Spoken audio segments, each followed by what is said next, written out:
मुझे याद है कि 1989 या 90 की बात होगी कि जब मैं पार्टी का अध्यक्ष था, एक कैनेडियन टेलीविज़न टीम नई दिल्ली आई थी।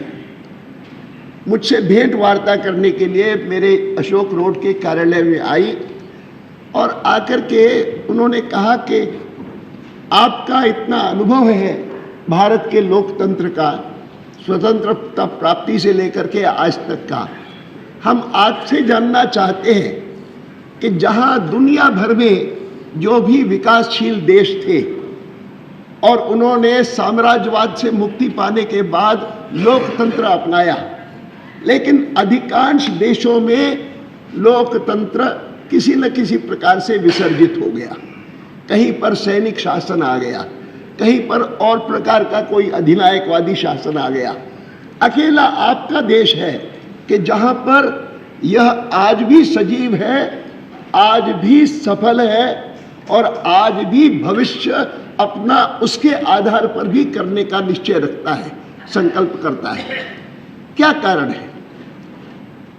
मैंने कहा मैं सोचता हूं तो मुझे एक ही बात सूझती है और वो ये सूझती है कि लोकतंत्र की सफलता के लिए सबसे बड़ा कोई गुण चाहिए तो वो ये चाहिए कि एक विपरीत विचारधारा के बारे में भी सहिष्णुता का भाव हो। श्री एल.के. अडवाणी जी।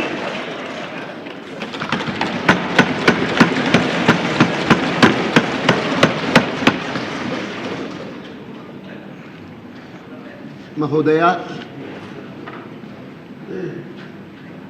आज वास्तव में एक अति विशिष्ट दिन है।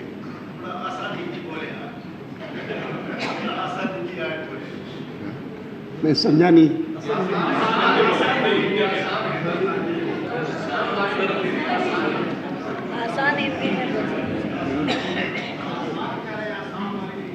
मैं हिंदी 20 साल की उम्र के बाद सीखा हूँ और इसीलिए जो सीखा वही पुस्तकी हिंदी बोलता हूँ। और मैंने देखा है कि देश भर के लोग इस हिंदी को अधिक समझते हैं, जिसको साधारणतः सरल हिंदी करके कहा जाता है। उसको उत्तर भारत के लोग ज़रूर समझते हैं, लेकिन पूरे देश के नहीं समझ पाते। महोदया, मैं क्षमा प्रार्थी हूँ कि मेरा गला आज साथ नहीं दे रहा। 2-3 दिनों से ये कष्ट रहा है, लेकिन मैं जब पीछे मुड़ कर के देखता हूँ तो मेरे जीवन का और मेरे जीवन के प्रमुख घटनाओं का आरंभ स्वतंत्रता प्राप्ति से नहीं होता।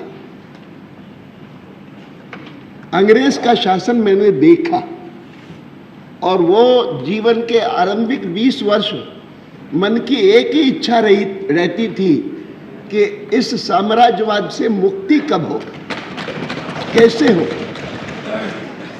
और उन दिनों में सचमुच जब महात्मा गांधी के बारे में सुनते थे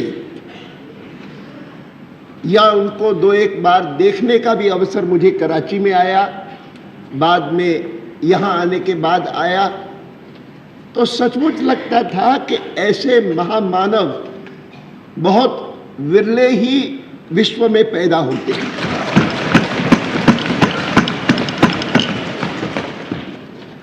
और आज मैं जब भारत के बारे में सोचता हूँ तो भारत स्वतंत्र हो गया है। भारत एक अणुशक्ति भी बन गया है। भारत आने वाले वर्षों में एक विश्व शक्ति बन जाएगा, इसमें भी लोगों को संदेह नहीं। लेकिन यह सब विशेषताएं होते हुए भी मुझसे कोई आज अगर पूछता है कि सबसे बड़ी विशेषता कौन सी है, कि जो अंग्रेज से मुक्ति पाने के बाद, स्वतंत्र होने के बाद भारत में संविधान बनने के बाद और आज संसद का पहला दिन से लेकर के 60 वर्ष बीत जाने के बाद सबसे बड़ी उपलब्धि आप किसे मानेंगे?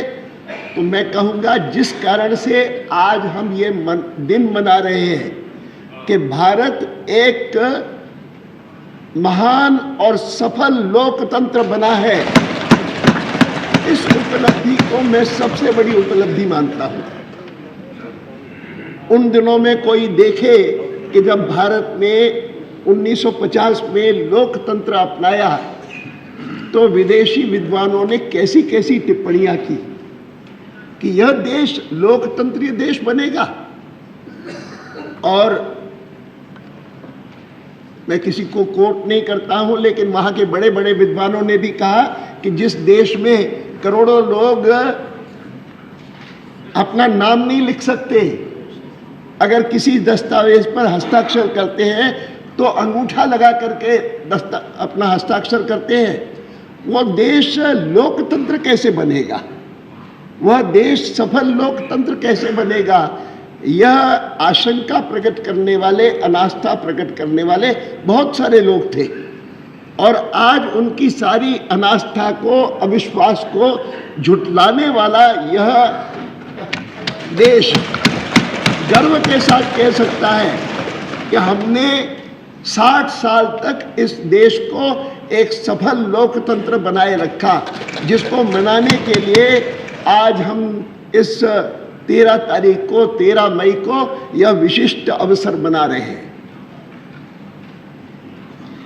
मुझे याद है कि 1989 या 90 की बात होगी कि जब मैं पार्टी का अध्यक्ष था, एक कैनेडियन टेलीविजन टीम नई दिल्ली आई थी मुझसे भेंट वार्ता करने के लिए, मेरे अशोक रोड के कार्यालय में आई और आकर के उन्होंने कहा कि आपका इतना अनुभव है भारत के लोकतंत्र का, स्वतंत्रता प्राप्ति से लेकर के आज तक का, हम आपसे जानना चाहते हैं कि जहां दुनिया भर में जो भी विकासशील देश थे और उन्होंने साम्राज्यवाद से मुक्ति पाने के बाद लोकतंत्र अपनाया, लेकिन अधिकांश देशों में लोकतंत्र किसी न किसी प्रकार से विसर्जित हो गया।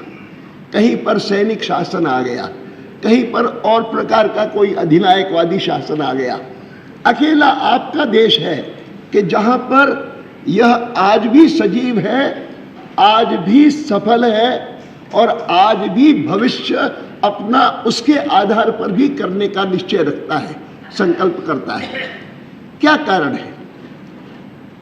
मैंने कहा मैं सोचता हूं तो मुझे एक ही बात सूझती है और वो ये सूझती है कि लोकतंत्र की सफलता के लिए सबसे बड़ा कोई गुण चाहिए तो वो ये चाहिए कि एक विपरीत विचारधारा के बारे में भी सहिष्णुता का भाव हो।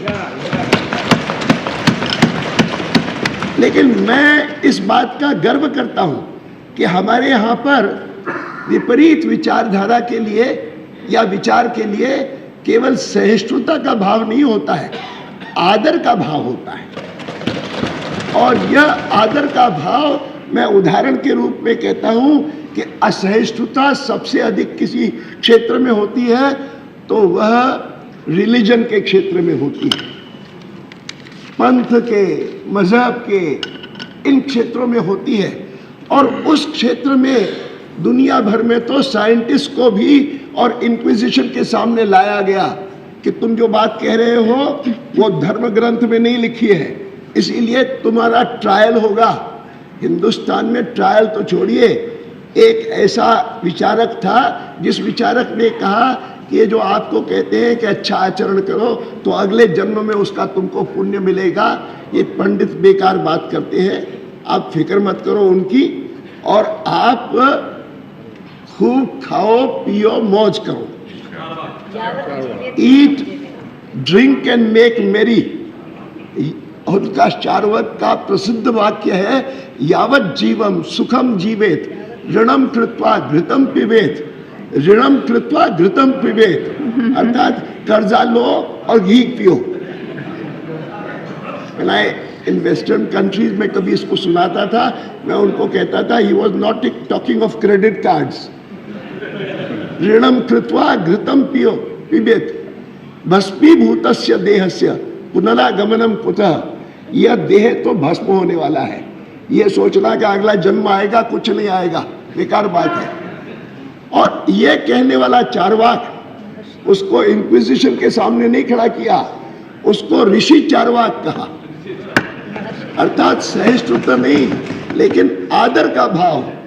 जब पंथ के, मजहब के क्षेत्र में विपरीत विचार वाले का आदर हो, उसको ऋषि कहा जाए, तो आर्थिक, सामाजिक, राजनीतिक क्षेत्र में अगर कोई व्यक्ति कहता है कि पूरा का पूरा राज्य के अधीन होना चाहिए, दूसरा कहे कि सारा का सारा आम जनता के अधीन होना चाहिए, इस पर मतभेद में असहिष्णुता कैसे होगी? मैं मानता हूं कि भारत में लोकतंत्र की सफलता का प्रमुख कारण है विपरीत विचारधारा के लिए आदर का भाव, और संसद इसका बहुत बड़ा उदाहरण है। मेरे वरिष्ठ सहयोगी मुझे 3-4 महीने सीनियर है संसद में, और मैं दोनों हम राज्यसभा में ही पहले आए, और उन्होंने अभी अभी जो बात कही मैं उसको पूरी तरह से इंडोर्स करता हूं। और मैं कहता हूं कि अगर हम एक दूसरे के प्रति आदर का भाव रखेंगे, विपरीत विचारधारा के प्रति आदर का भाव रखेंगे, तो डिबेट के द्वारा ही, बहस के द्वारा ही, विवाद के द्वारा ही हर समस्या का हल निकल आएगा, और संसद की सफलता इसी में। मैं बहुत बहुत आभारी हूँ। मैंने अगर धन्यवाद। का उल्लंघन किया तो क्षमा प्रार्थी। श्रीमती सोनिया